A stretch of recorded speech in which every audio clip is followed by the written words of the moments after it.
With the best graphics, the best story, the best acting, and the best gameplay, Uncharted 4 stands proud as the best Uncharted game in the series.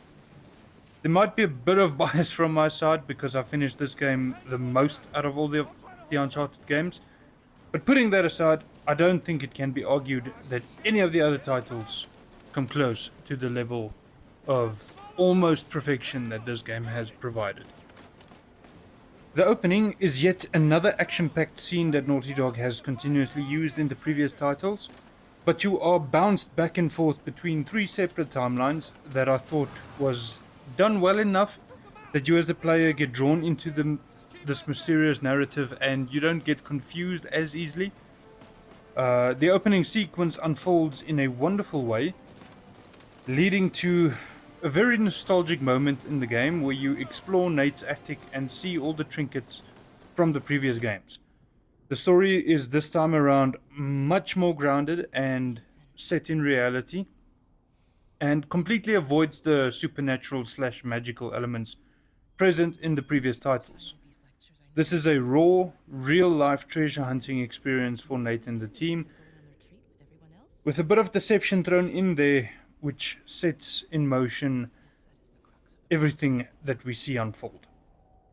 By far, and I mean by a massive stretch, this game has the best and most relatable character development for all present in the entire franchise. The one-on-one moments with the team, the group moments, and the solo moments all mixed together in this wonderful bag that flourishes when looked at from our perspective. There are a few plot holes that keep the game's story from being perfect. For example, Nadine very conveniently showing up at the exact room where Nate exits that section where he swings around and tries to exit the room in the auction house, and he runs into Nadine there. That was very convenient. Sorry for that lousy description.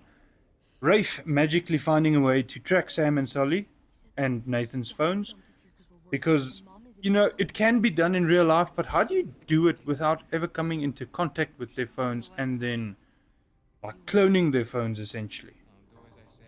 And again, Naughty Dog's hesitance to keep Nathan accountable for his choices, it really sucks a little bit that they didn't just throw in, because we've seen them do it in The Last of Us. We later saw them do it with The Last of Us Part 2, where they kept the character accountable for his or her actions, and it's just strange that they didn't go this route in Uncharted 4, especially with Neil Druckmann directing the game.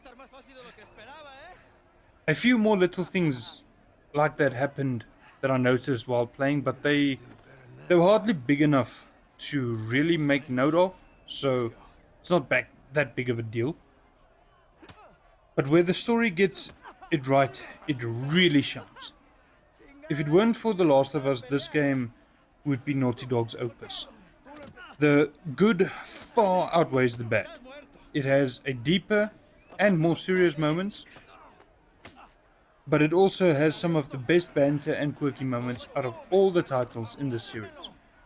I'm really trying to not be biased here, but Uncharted 4 has a very special place in my heart, except again for the slander, which seemed to be just a bit more this time around, but if it doesn't bother you, you won't have a problem. The gameplay of Uncharted 4 feels like a masterpiece after coming off of 3. The shooting mechanics were much more of a joy to use, and accompanied by the great sound design when it came to the weaponry, it really made it a bit more immersive than the previous titles.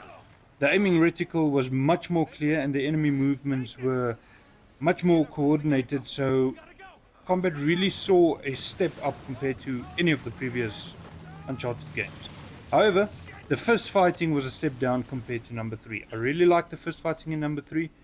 It felt like I was face tanking many of the attacks from enemies when it came to fist fighting, because there was no dedicated counter or dodge button, so it felt kind of strange. Aside from that, I can't think of any problems I had with the combat. Going on to movement though, Nate's movement was much more lifelike than the previous titles, and even his climbing was more believable. I mean, it's still a little bit exaggerated, but I've seen people do some of the things Nathan pulls off, so it made it a bit more believable, even though, like I said, some of it is still exaggerated. The grappling, the grappling hook was a nice addition to the parkour of the game, but I just wish we could have used it a bit more.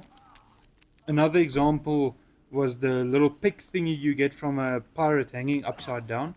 It made climbing around very fun and somewhat stressful at times if you miss your impromptu, but I just wish we had a bit more of it. It was a nice way to shake things up, it just happened way too late and way too little. And finally, the set pieces in this game. They went above and beyond. It is really where this game flexes its muscles. The detail that went into stuff exploding and falling apart is something that blows my mind to this day. And the performance in these sections is still now in 2024 a testament to Naughty Dog's perfectionism in their games. All in all, this game stands tall as the best installment in the Uncharted series. Would I recommend this to someone who hasn't played it yet? Absolutely. It is charming, fun, intense, and just a great experience overall. Getting into the Uncharted series again was genuinely a pleasure, but I am moving on to a series which I have never touched before, and next week you'll get to see it, so stay tuned for that. In the meantime, thank you for watching, and may God bless you all and stay safe.